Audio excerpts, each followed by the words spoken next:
This man will never die.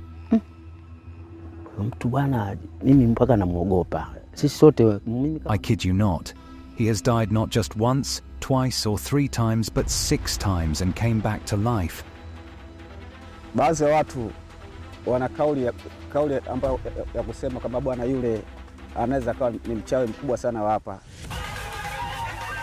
Finally, there was a day when people, greatly concerned and considering him a problem, burned him in his house to see if he could finally die. Guess what? He was burned and couldn't breathe because of the smoke. He died that day, but here I am with him today. How is this possible?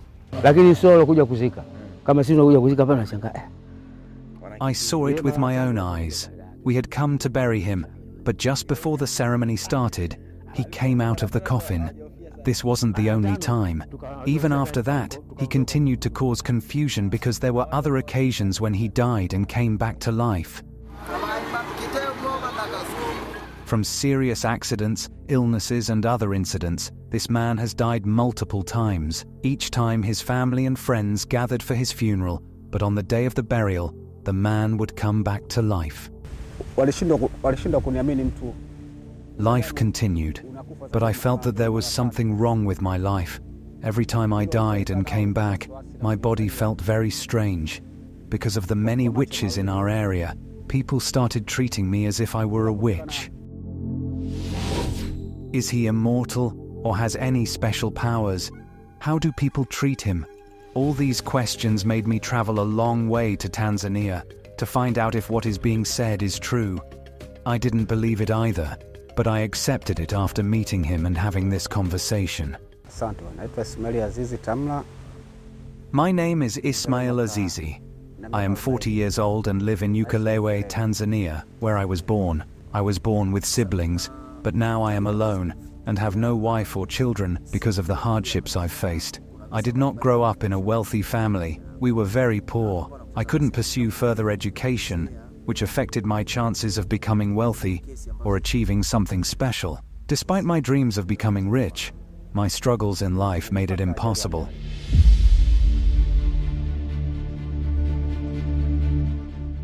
Because he grew up in a difficult environment, he had to face life and work hard on his own, since there was no one to provide everything he needed.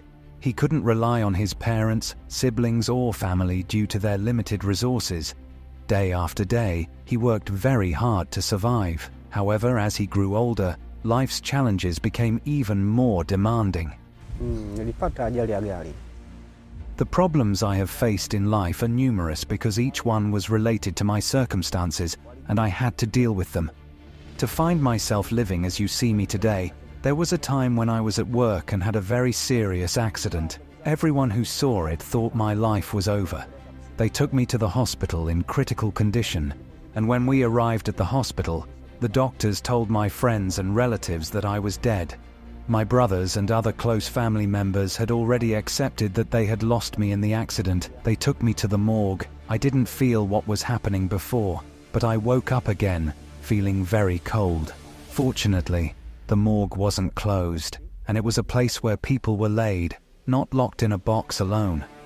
When I got up and walked, I wasn't fully conscious, but I saw everyone staring at me in shock. Soon, my family came to pick me up and take me back home.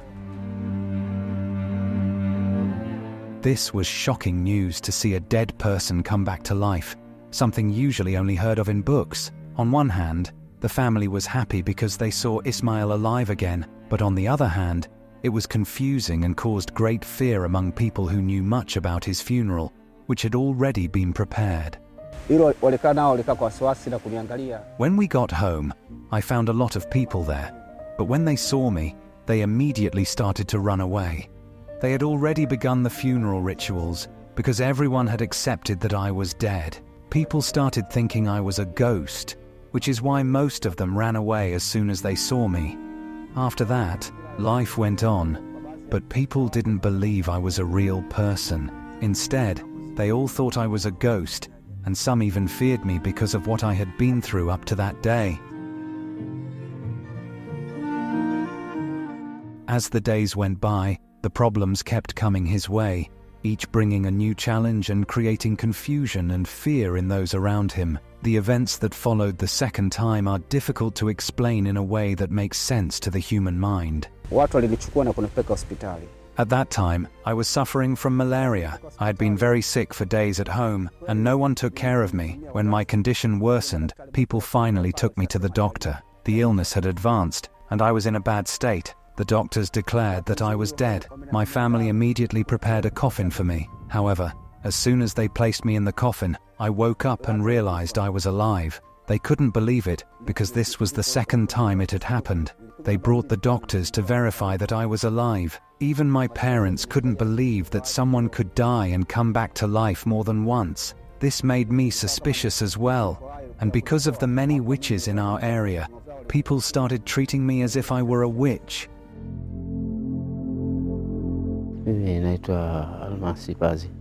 My name is Almansi. I was born here, and I know that man very well. His experiences are so frightening that I am afraid of him myself. What you have heard is not a lie because I saw it with my own eyes. We had come to bury him, but just before the ceremony started, he came out of the coffin. Everyone there immediately ran away because it is terrifying to see someone you know is dead come back to life. This wasn't the only time. Even after that, he continued to cause confusion because there were other occasions when he died and came back to life. I finally reached a point where I started wondering who was responsible. For the third time, we were on a trip when our car collided with another vehicle carrying fuel, and I went into a coma. This happened at different hospitals, and even the doctors started to get scared because I had been in front of them so many times. They began treating me as if I were a witch. I returned home, and life continued, but this time, I was living alone because my family was far away. It didn't end there. The following year, while farming, I was bitten by a snake. With no one to help me, I went to the doctor only after the poison had spread throughout my body. It didn't take long for me to die. This time, my family came back because I spent 3 days in the morgue, which was longer than I had ever been dead before. This time, many people, including his family, believed that he was truly dead. They gathered again and planned his burial. However, the day they went to retrieve his body from the hospital became the most horrifying day of their lives. His old friend recalls being among those who went to pick up the body that day. Often when I think about what happened that day, I feel scared again. We all thought it was over since it had been 3 days. We went to the morgue to bring him for burial, but we found him looking alive. Some of us were in shock because it was hard to believe, but we saw it with our own eyes. It didn't stop there. Months later, he fell into a toilet pit and was taken out dead, but then he got up again. Everyone ran away in fear, and now, whenever we see him, we run because we can't believe he's human. This was the 5th time this man had died but come back to life. In the area where he lives, people started treating him as a sorcerer, while others believed he was under God's protection. However, most people began to see him as a serious problem. Even the last time, it was the locals who tried to end his life. I continued to live, but I felt that there was something wrong with my life. Every time I died and came back, my body felt very strange. Finally, people came to my house, claiming I was a great witch in our area, and set the house on fire. Trapped inside, I had no way to escape. The smoke made it impossible to breathe, and though some good people came to help, they found me dead. I woke up again in the hospital morgue. By this time, my brothers and others started saying that I was no ordinary person and could not die unless God willed it. One thing that might explain my situation is a family story I heard. My grandfather once died and came back to life.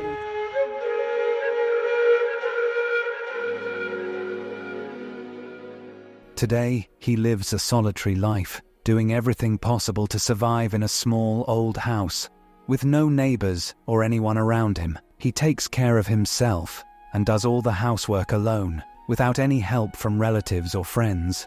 Each day is a struggle, but he manages to keep going despite the isolation and hardships. But is this man's supposed immortality really a problem for others, or is it just a perception in the minds of those around him? In general, there is no problem with him. He knows how to get along with people well, and we have never heard of him doing anything bad. People fear him because of what happened, but he is not a bad person in society. I don't think people's attitudes will change because it's scary living with someone who has died 6 times and come back. However, Ismail is not a bad person, it's just the problems he faced that make people wary. One thing I can say is that I don't regret being like this, but I worry that I won't die because every time I die I come back. I don't enjoy living like this anymore because I don't get the same opportunities as others. People are afraid of me, so I can't get a job or earn money like others. I consider dying and coming back to life as God's grace. On one hand, I am not a special being immune to death, but it's a gift from God. The way people behave towards me is a problem, but I have some advice for them. Live well with others, even if you have problems. Put God first, and don't hurt those around you, because sometimes what happens is beyond their control. Despite his incredible and terrifying experiences, he has remained a kind and gentle person. We are all unique in our own ways. We shouldn't always fear what we don't understand. Instead, we should recognize that everyone has their own struggles, and treating others with respect can make a big difference. Before you mistreat someone, ask yourself, what if it were me?